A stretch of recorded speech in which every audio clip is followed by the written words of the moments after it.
आए हो निभाने को जब किरदार जमी पर, कुछ ऐसा कर चलो कि ज़माना मिसाल दे। ये अक्सर दो पंक्तियाँ ID स्वामी अपने मुख से कहते थे। आज हम आपके सामने ऐसे राजनीतिक दिग्गज व भाजपा नेता ID स्वामी के बारे में बताएंगे जिसने भजनलाल की हैट्रिक तोड़ी थी। इनका नाम ईश्वर दयाल स्वामी, जन्म 11 अगस्त 1929, स्वर्गवास 15 दिसंबर 2019, गांव बब्याल, जिला अम्बाला, हरियाणा। परिवार परिचय। धर्मपत्नी स्वर्गीय पद्मा स्वामी। पद्मा स्वामी का स्वर्गवास 6 दिन पहले हुआ था ID स्वामी के स्वर्गवास से। पुत्र सूर्य स्वामी। और आपको सूर्य स्वामी के बारे में बताता हूँ। इनका राजनीतिक काम और सामाजिक काम सूर्य स्वामी ही संभालते थे। वो किसी कारणवश उनका निधन हो गया बीमारी से। और इनके दूसरे पुत्र हैं राजेंद्र स्वामी और इनकी 3 पुत्रियां हैं, सागिरा स्वामी, सगुफता स्वामी और सोफिया शारदा स्वामी। स्वामी जी ने matric BD high school Ambala cantt से की है। MA LLB master degree public educated at Punjab university Chandigarh.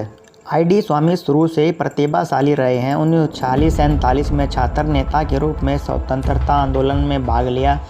4वीं से 10वीं तक छात्रवृत्ति धारक रहे हैं। तत्कालीन ब्रिटिश सरकार ने INA शहनवाज ढिल्लो और सहगल के प्रसिद्ध लाल किला पर प्रशिक्षणों के खिलाफ छात्रों के जुलूस का नेतृत्व किया। इसका स्वामी जी ने भुगतान जेल जाकर करना पड़ा। अपनी बुद्धिमत्ता के बलबूते पर ID स्वामी जी ने IAS की परीक्षा पास की और एक अधिकारी के रूप में देश की सेवा की। स्वामी जी ने अधिकारी के रूप में समाज की बहुत सेवा की, लेकिन नेताओं की दादागिरी देखते हुए और भ्रष्टाचार को देखते हुए स्वामी जी ने फैसला लिया कि सेवानिवृत्ति के बाद वह राजनीति में कदम रखेंगे। और चिरंजी लाल शर्मा पुराने दिग्गज रहे हैं। करनाल से चिरंजी लाल शर्मा हरियाणा में 4 बार MP रहे हैं। 1996 में ID स्वामी भारतीय जनता पार्टी से और चिरंजी लाल शर्मा कांग्रेस पार्टी से चुनाव लड़ा। ID स्वामी को जनता का भारी समर्थन मिला। भारी मतों से चिरंजी लाल को पराजित किया।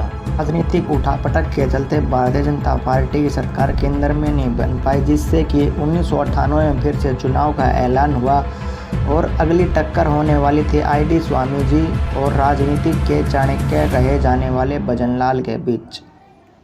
और चौधरी भजनलाल के बारे में एक बात और मशहूर है, इनको राजनीति का PhD धारक कहा जाता है। और अगला चुनाव था भजनलाल के बीच और ID स्वामी जी के बीच।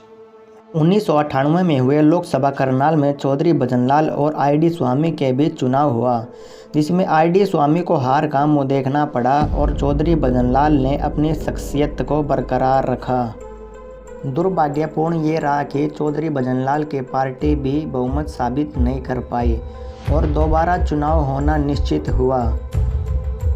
यह चुनाव दोनों दिग्गजों के लिए निर्णायक चुनाव था। एक तो इस चुनाव में भारतीय जनता पार्टी को अपनी साख बचानी थी, दूसरी ओर भजनलाल को अपनी हैट्रिक बनानी थी। अब देखते हैं किसकी ओर पलड़ा भारी रहा। और 1999 के लोकसभा चुनाव करनाल में चौधरी भजनलाल के दांव पेंच नहीं चले। ID स्वामी ने चौधरी भजनलाल को रिकॉर्ड मतों से हराया और अपने कौशल का लोहा मनवाया। और भारतीय जनता पार्टी ने ID स्वामी के कौशल और रणनीति को देखते हुए इनको केंद्रीय गृह राज्य मंत्री का ओहदा दिया। शरीर में कमजोरी व आयु ज़्यादा होने के कारण स्वामी जी पार्टी में ज़्यादा समय नहीं दे पा रहे थे, लेकिन पार्टी स्वामी जी का व्यक्तित्व एवं रणनीति देखते हुए उनको 2004 में फिर से चुनाव में उतारने के लिए तैयार थी। और अब की बार करनाल लोकसभा में ID स्वामी के सामने कांग्रेस के युवा चेहरे अरविंद शर्मा सामने थे। बड़ी ही आसानी से अरविंद शर्मा लोकसभा का चुनाव जीत गए। इसका मुख्य कारण था ID स्वामी जी का उम्रदराज होना। उम्रदराज होने के कारण कई वर्षों तक स्वामी जी राजनीतिक कार्यक्रमों से दूर ही रहे, लेकिन पार्टी समय समय पर उनसे सलाह मशवरा करती रहती थी ताकि पार्टी की नींव को मजबूत रखा जा सके और आगे रणनीति बनाई जा सके। आईडी स्वामी जी की स्पीच। प्रदेश भाजपा प्रवक्ता और भाजपा वरिष्ठ नेता आईडी स्वामी ने मुख्यमंत्री भूपेंद्र सिंह हुड्डा के इस्तीफे की मांग की है। स्वामी ने कहा कि प्रदेश में कानून व्यवस्था चरमरा गई है और सरकार जनता का विश्वास खो चुकी है। वहीं स्वामी ने अनुच्छेद 370 पर पार्टी के नेताओं द्वारा बहस की मांग का समर्थन करते हुए कहा कि इस पर मंथन शुरू हो गया।